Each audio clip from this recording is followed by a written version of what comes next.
You get to hear my rousing introduction here. I can't wait. I love it. This is going to be totally fun. All right. What is up, everybody? Welcome to the Dad Diary. I'm your host, Danny Jordan, and let's talk about the elephant in the room. And the elephant in the room is the room itself. Currently, I'm in New York City. I'm obviously not in my garage out in Los Angeles, California. I'm here in New York for work, and I thought what an incredible opportunity to get together with some of my friends who live here in New York and have some conversations with them about their journey to becoming parents for the first time or just being parents in general. And today I am so thrilled. I'm flabbergasted. What's the word? I don't know. I think it's flabbergasted. I'm so thrilled to have one of my good buddies. He is a ball of energy. I know you guys are gonna love him. Welcome to the Dad Diary, my good friend Patrick Hinds. Hi. Welcome. Oh my goodness, hi. Do you like that applaud? Yeah. That's nice. Welcome, Patrick. Thank you. How was that intro? Do you like that? So good. Okay. You got such a good, voice. Oh, well, you know. Thank you. I blame it on the whiskey. Welcome to my home, everybody. Welcome to Patrick's home here in Midtown Manhattan, right in the heart of it all. That's right. The theater district is like a block from here. I know. It's like you can hear the jazz hands. You know, they're sizzling up the block. But what's funny is that I got in first to get everything set up here, and then Patrick knocked on his own door for me to let him in. And I thought that was very, it was just funny. I was like, do I go look to the people to make sure? I also didn't want to startle you, so I knocked really quietly. I appreciated that. That was nice. But anyway, I'm all about the courtesy, you guys. And you are, and you're all about the energy. Yes, and hello. What I love about you, Patrick. Put a camera in front of me. I'm just gonna start shrieking. It's kind of just my thing. I'm into that. Okay. We need that energy here on the Dad Diary because a lot of the videos when it's just me, you know, I get all weepy and I start crying. Oh, you're so sweet. It's always the best when hot guys cry. Oh. They get even hotter. Wait, are you saying I'm a hot guy? Very hot. Yeah, but thank you, ladies and gentlemen. That's the only reason. Anyway, we good did this night. episode Thanks for coming, today. you guys. Yeah, exactly.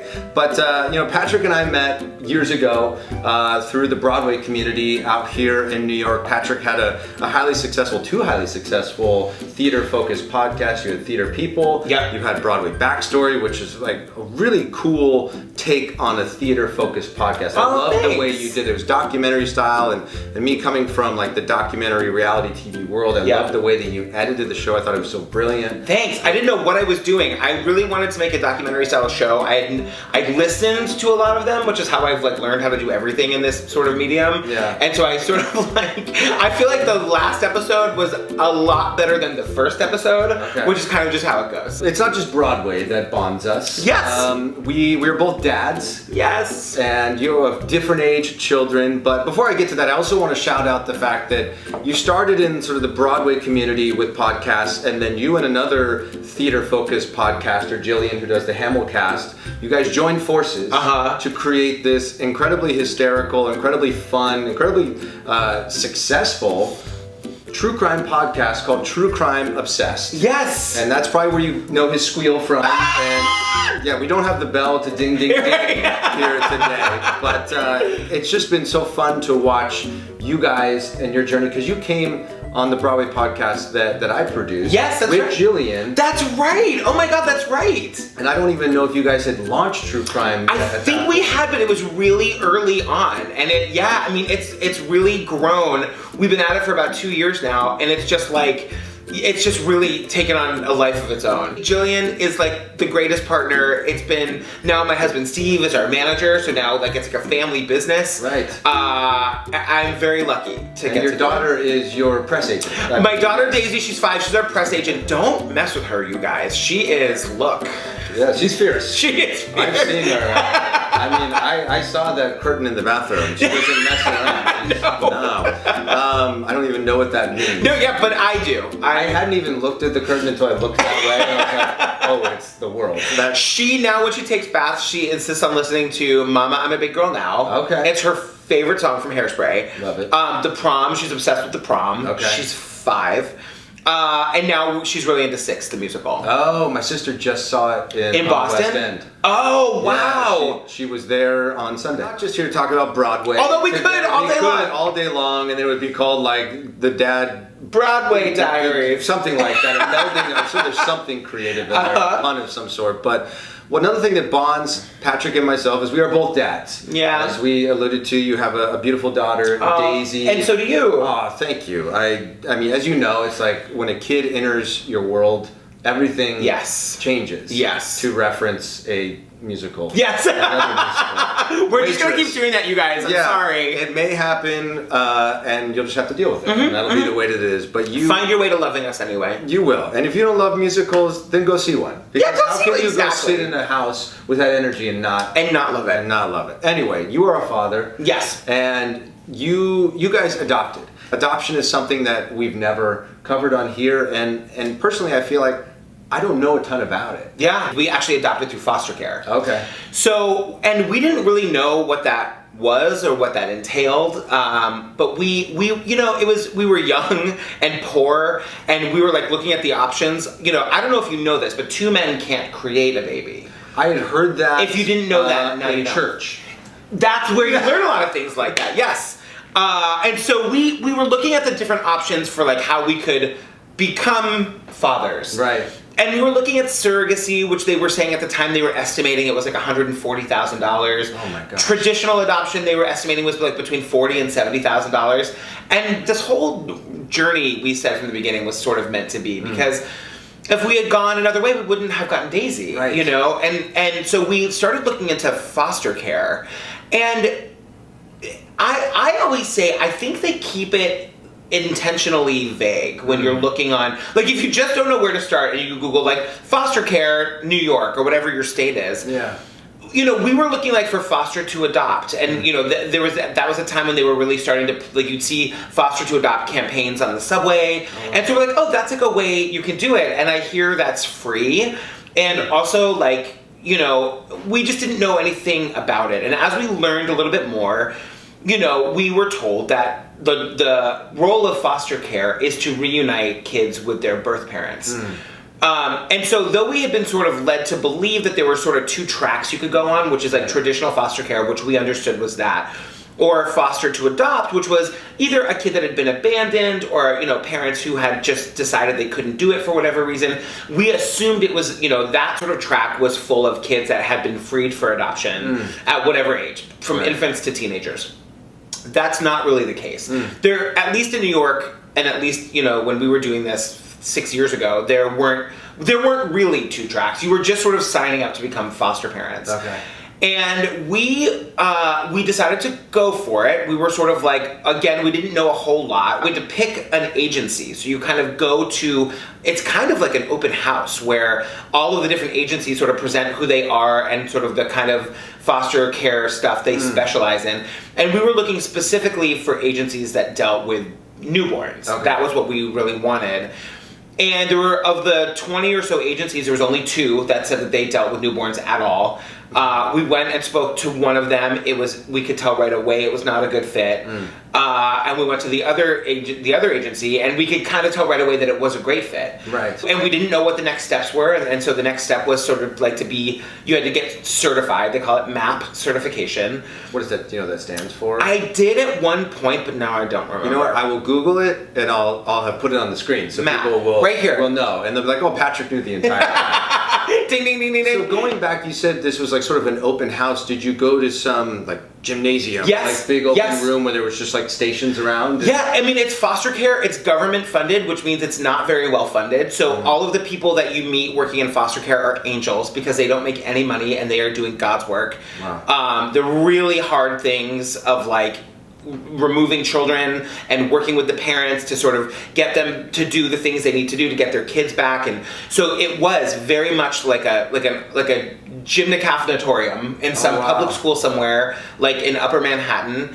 And it's these people at like 5 o'clock who've just worked a full day and a full week, and now out of the goodness of their hearts, they're coming to like tell about their agency at this open house to parents, like potential foster parents who don't know anything. Because they're on salary, they're not getting and their salaries are between like $20,000 and $30,000 a year. Living in New York. Living in New York City. Oh my God. Yeah, and a lot of the people that we met in the system come from the system. Oh, really? So it's a labor of love for them.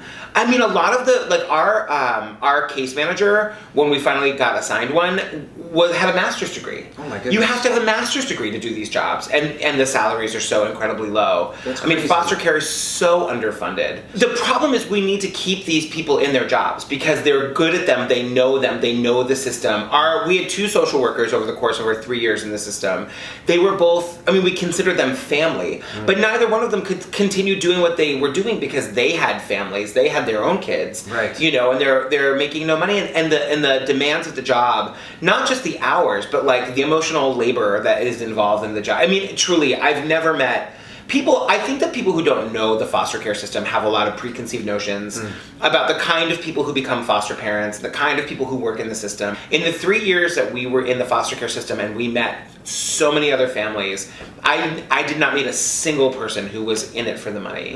And so you said you were in the system for 3 years. How many kids did you foster? So what we did, and what I would encourage anybody to do who's considering fostering to adopt and they want a baby and they want to adopt the baby, you gotta be, it feels wrong at times, but you gotta be really vocal about what you want. You have to say, like, yes, I understand the mission of foster care. I really hope to be paired with a child that is likely to be freed for adoption. We want to adopt the baby or a child or whatever. I mean, we met a lot of people who felt called to adopt 13, 14, 15-year-old kids. Right. And there's a huge need for that. So we were very, very vocal about what we wanted. Right. And we were sort of saying that, like, you know, my sister who has kids, was the only one of my siblings at the time who had kids, was saying, like, do you understand what you're getting yourself into? Like, you're going to take a baby and then maybe have to give it back. I know. That I just can't. That's what blows me away about fostering. One of my cousins, him and his wife, have fostered and then adopted 2 children. Yeah. But throughout the process, with each of those kids, there was one that was a little bit more likely, one that was a little bit less likely. And I just can't imagine. It's the idea of, like, when I see people who train Labradors to become guide dogs. Right. I'm like, how can you raise that dog from like a puppy and then, all right, you're here, bye-bye. Totally. And with a human, I can only imagine how much more intense. I know, and especially when that human's a baby. Like, right. as you know, there's something, and again, we didn't end up ever fostering anybody other than Daisy, so I don't know if it would have been, I think it would be easier with a 10-year-old to maybe have to let that kid go if you have to, but maybe not, who knows. Right. But, so yeah, I mean, our story was, we just kept saying that over and over and over again. We went through our certification, which was 6 weeks. We got licensed. The day we got licensed, we got a call that they had a baby.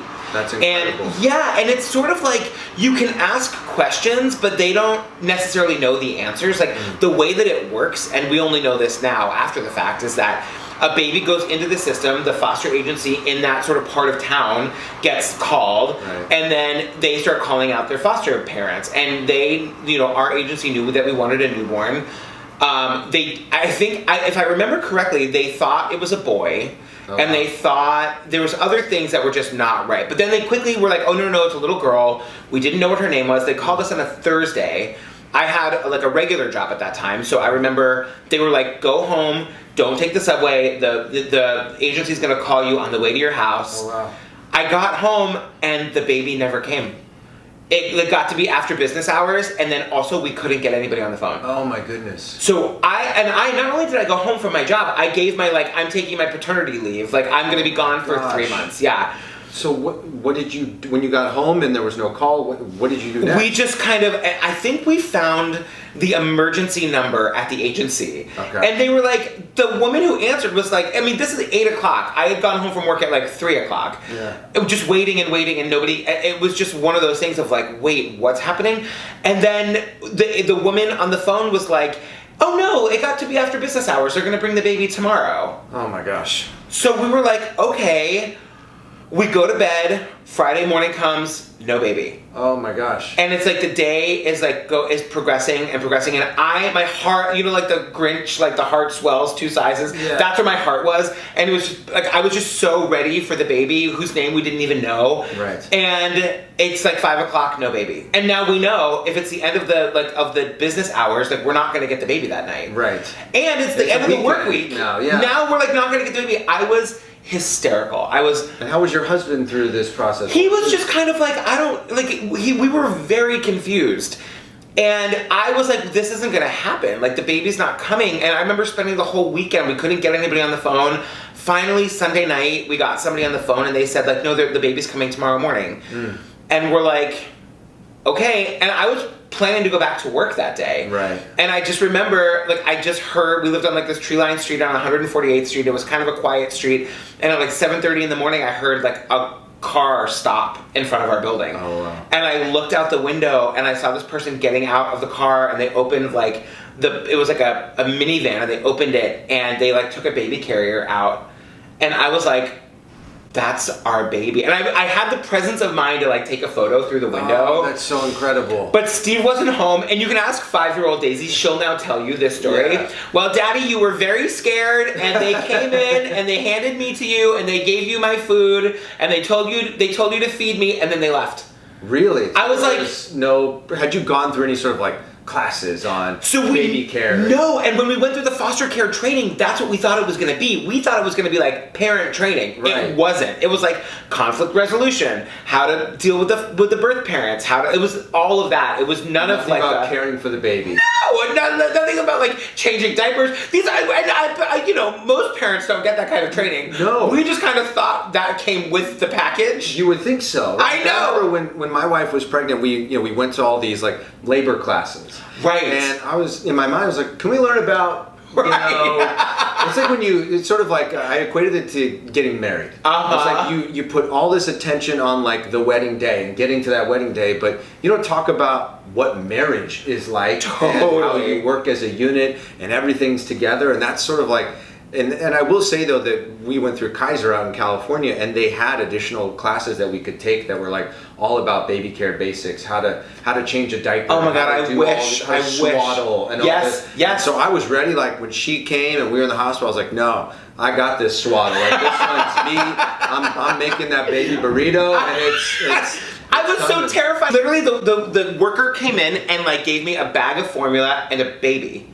Wow. And I said to her, can I take your coat? And she says, oh, no, I won't be staying. So did you have like a water warmer other than like a tea kettle or anything? Did you know? No, is that a thing you're supposed to have? Oh yeah. So, okay, I got to give it up to my wife, because this is not me at all. Like everything that we needed that I would have never thought of in a million years. We have like this little, we still have it to this day, this little like 2-bottle docking station on the counter that you pour water into. Did have something like that. And then you put either the bags of, it was breast milk for the beginning, but then like now it's where we heat up the water before we make formula bottles. Yeah. And all those things that you just don't think about at all. Diaper caddies and... Exactly. So in addition to that, and I don't know if you're starting to have this experience, you're going to forget all of this. Like once you move to the next stage, you think you're never going to forget like any of those things that like, because I remember like now washing the bottles was like the but like I haven't thought about that. Grass that you put the stuff on, and it was our life for however many, like 2 years.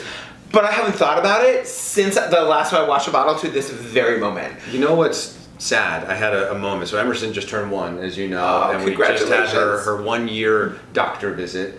And so we're talking about like food, because we've been doing this baby-led weaning thing. Yes, where we're just giving her solid foods and learning what the difference between choking and gagging is, which is terrifying. The whole thing is terrifying. I remember the baby-led weaning. I was like obsessed with it, and I totally did not do it well. Yeah, we did. Like the first time we gave her food, she was like, ugh. I was like, oh jeez, don't dive in there, Danny. This is bad. And you're just like, because all your life you're taught that sound means like somebody's about to die. Totally. You. But our doctor, so we were talking about food and where Emerson's at, and he goes, and my wife said, so what about formula? He goes, we're done. No more bottles.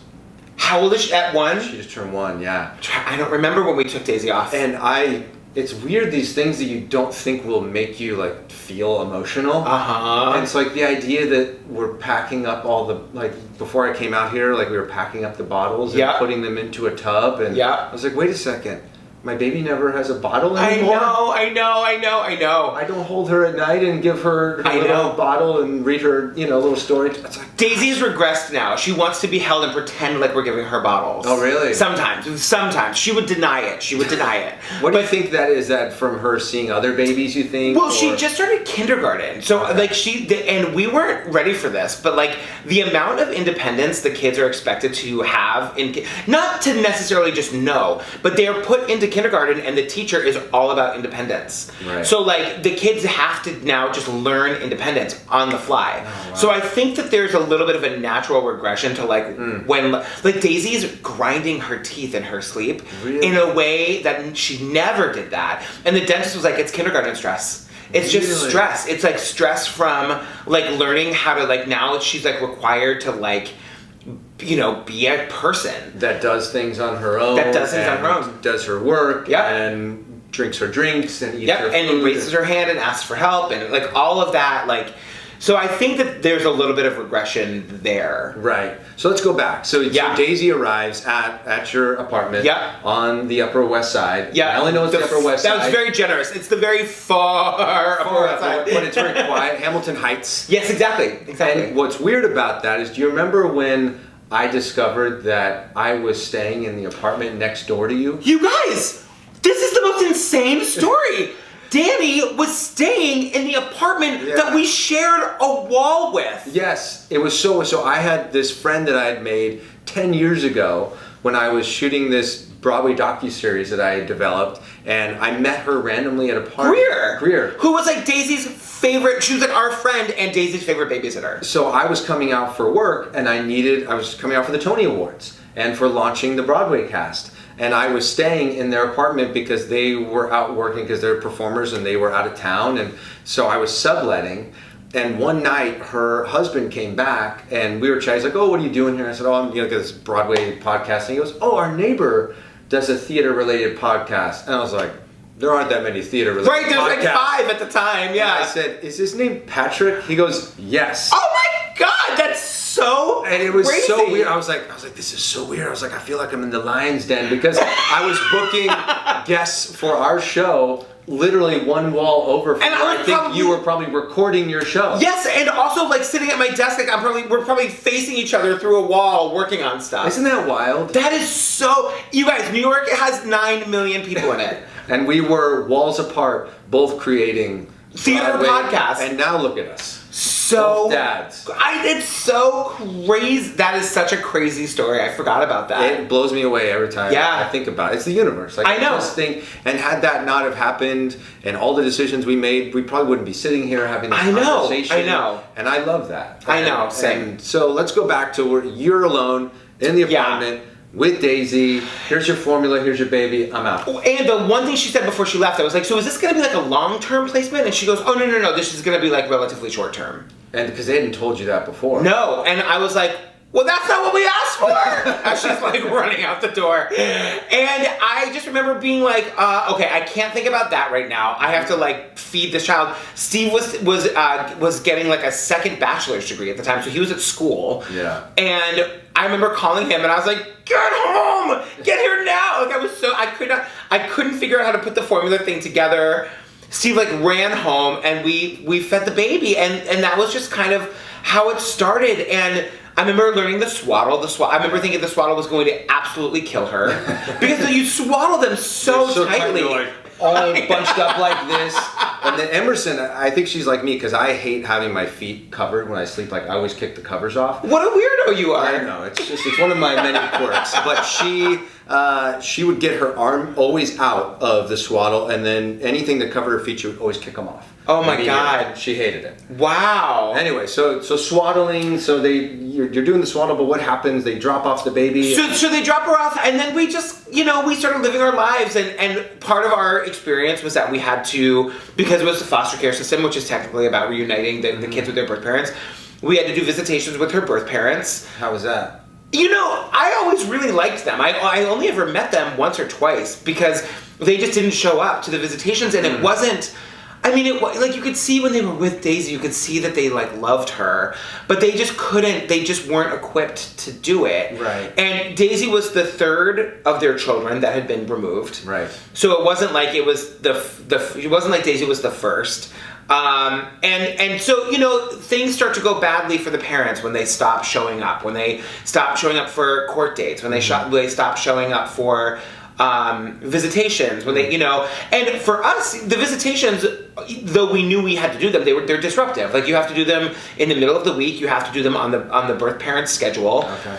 And, it's one of the things that you learn as foster parents. You have no legal rights to the child. Wow. You can't get that.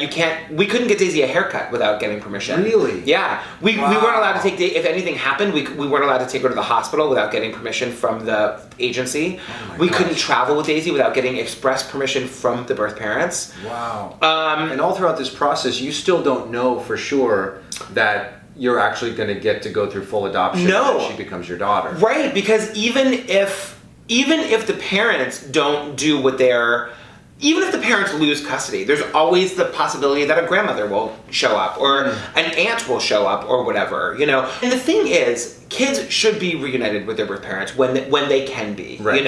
So I'm not, it is always a gray area to talk about this, because we always said, like, something really good happening for us, meaning that we got to keep Daisy and be a family, meant that something really bad had to happen for the birth parents, meaning that they had to lose her. Right. We're very aware of it, like, I don't ever want to come off like I'm speaking callously about, the experience of people who have their kids taken away from them. Nobody wants that. But we were very lucky that the stars aligned and the universe made it so that we were looking for a kid right when Daisy needed a home, and that sort of came to be. But we were also given, there were sort of like signs along the way, like the fact that two other kids had been removed from the home. They hadn't successfully gotten back either of those kids. An aunt or an uncle or a grandmother hadn't sprung up to swoop in and take those kids away. Right. So by the time Daisy being the third kid, we were relatively comfortable with the idea that an adoption was probably going to happen. Was it like a cautious optimism sort of thing? Because and you're growing attached every single second of every day when you're getting up in the middle of the night to do the feedings, and you're figuring it out, because every child is different, and you've never. What was wild to me about parenting was, or it's still wild. It continues to as be. As if I'm not a parent anymore. No, I'm an old pro. No, but what's wild to me is that you have your significant other, your partner, your husband, your wife, whatever it may be, and your first child. Neither one of you have done this before. Right. And you've never seen the other person as that person before. And so you don't know how you're going to react. You don't know how they're going to react. Yeah. And it's so wild how you fall into, like, your strengths, right? Oh my God. I mean, it's so funny. My husband Steve is so good at all of the things I thought I'd be really good at. And I'm terrible at all the things I thought I'd be really good at. Like what? Patience. Okay. Like all of like those, like the things I'm really good at. I'm fun. I'm really good at like fostering, like, let's go and like play with other kids. Let's make friends. Let's get out in the world. Let's be positive. Steve's good at all of those things too. Yeah. But Steve's really good at like making her eat dinner at the table. Like bedtime is this particular time. Yeah. We are always going to read stories before bedtime. Oh, yeah. We are not going to drink soda. It's like all of those things I thought I'd be great at, and maybe I'm not good at them because Steve is so good at them. I haven't had to develop that skill set. Okay. Because I feel like I don't want to call myself the lazy dad, but like I kind of am like So Steve and I have this little business that we have, and he works for the company now, and so like until he started working with us, which was only 6 or 7 months ago, I would work 60-hour weeks. So I was also the dad that like went to work and came home, Right. And Steve was the one that would pick up and drop off and be there, and I just assumed that would be my role. So it's been this like wild ride of like learning what our roles are. And how different I think they are than both of us thought they would be. It is wild, yeah. Like my wife is incredible about the schedule. Yeah. Like from very early on, it was like nap time and all the cues that sort of trigger nap time with the sound machine and the lights, and now we're softening our voices and all this sort of stuff.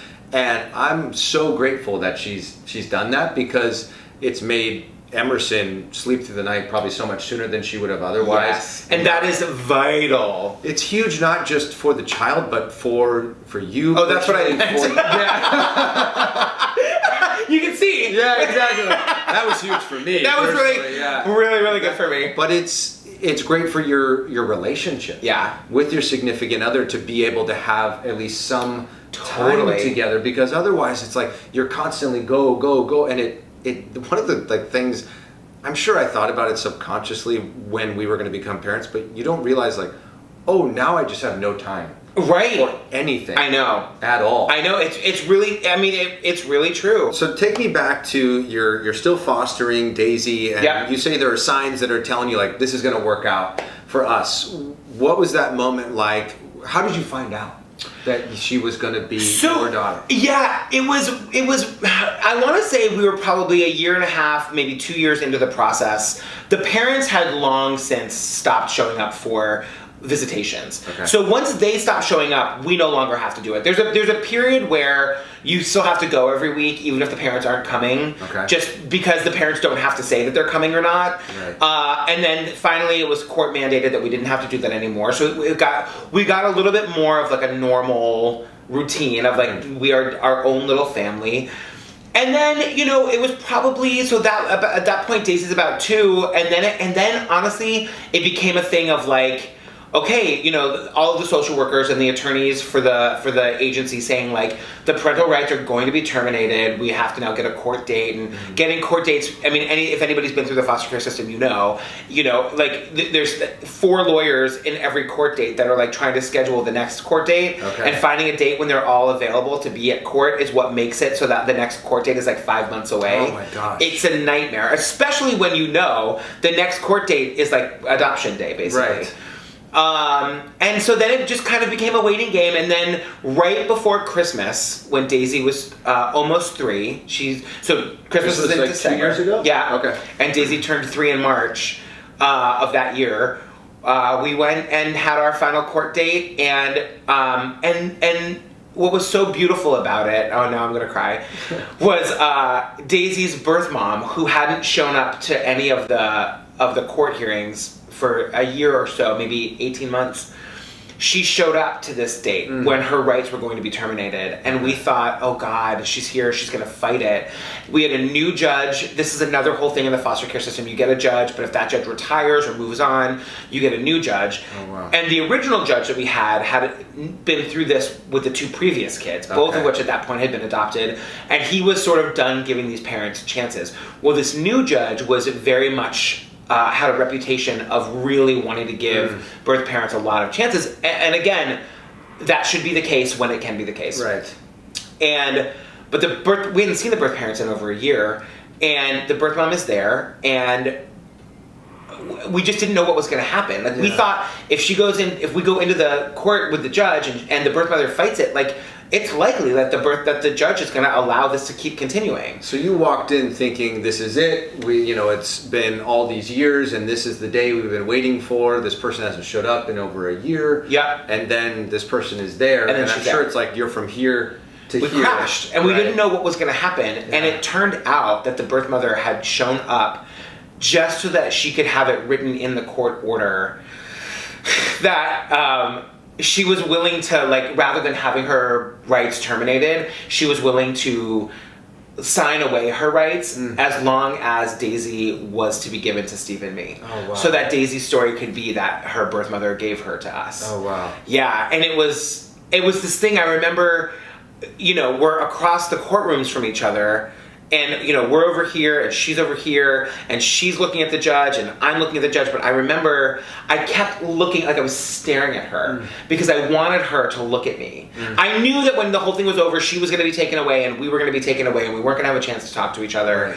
Right. And I wanted to make eye contact with her, and she looked at me, and we made like this really intense eye contact, and she was crying, of course, but she smiled, and I smiled.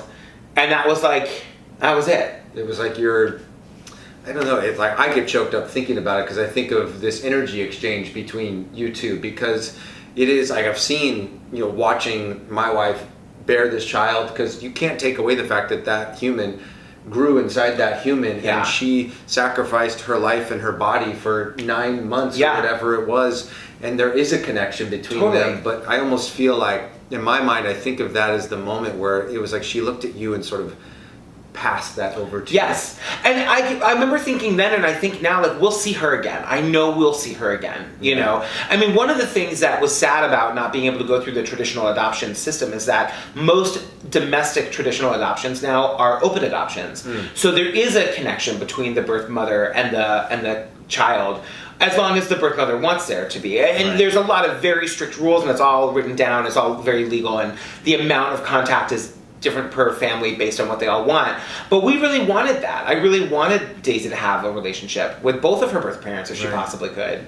I still want that. I would welcome that today. Does she ask about them?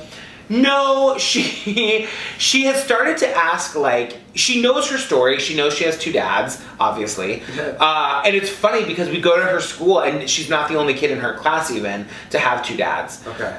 Which is cool. Or, 2 same-sex parents. Right. And we always told her story that, like, her mother gave her to us. So one day we went to her camp over the summer to pick her up, and one of the kids said, like, why do you have 2 dads? Not in a mean way, just curious. Right. And she said, because my mommy gave me to them. And then Steve and Daisy were reading a book where the mom was pregnant, and Daisy had asked, like, Daddy, how does the baby get out? And Steve said, oh, well, Daisy, the baby comes out through the vagina. And Daisy goes, Daddy. But then we were on the playground the next day and a different kid said, why do you have 2 daddies? And Daisy, very frustrated, said, because I came out of my mommy's vagina and she gave me to them. She's very into detail. She's very into detail. I love that. She loves telling her story. She knows her story. It's been this really beautiful, crazy experience. That's it. And you guys are her dads. Yeah. And that's what I love is that no 2 stories are the same. Totally. Right? And that, like, you guys, this was your journey, and every decision you made led you to her. Exactly. Which I just think is so, not just as a couple, but as individuals, and making that combined decision and communicating in the way that you did and living where you, it's like, isn't it wild that, like, everything you did led you to that place in time for your journeys to intersect each other. And her birth parents, like, cosmically, every decision they made, led us all, we were all on this path together, It's like you guys were chosen. Yeah. And it's sort of like this beautiful representation of thinking of, like, her making that decision to say, I want to be on record that I gave her to them. Yeah. Is almost like a recognition of, no, she's meant to be with them. Like, she came in, she journeyed through the cosmos to get here, to be with Patrick and Steve. We had this one story night years ago where we were talking about, we were reading something, and it was an adoption book of some kind, and it was, I don't remember the details, but I just remember Daisy, she was 3 or something, and she took my face in one hand and Steve's face in the other hand, and she said, Daddies, I waited for you. Oh my gosh. I know, I'm gonna sob. And, like, she probably meant earlier in the day in the kitchen, she waited for us to make her breakfast or whatever, but, like, the way she said it, both Steve and I were like, what did you say? And she said, I waited for you, just like you waited for me. But I think that's exactly what she meant. Yeah. I think that there's something in us that just knows. Like, I say, and I'll get choked up talking about it, but, like, I say to Emerson, I go, in the history of everything, we found each other. I know. Like, how miraculous is that? And I'm so grateful that you chose us. I know.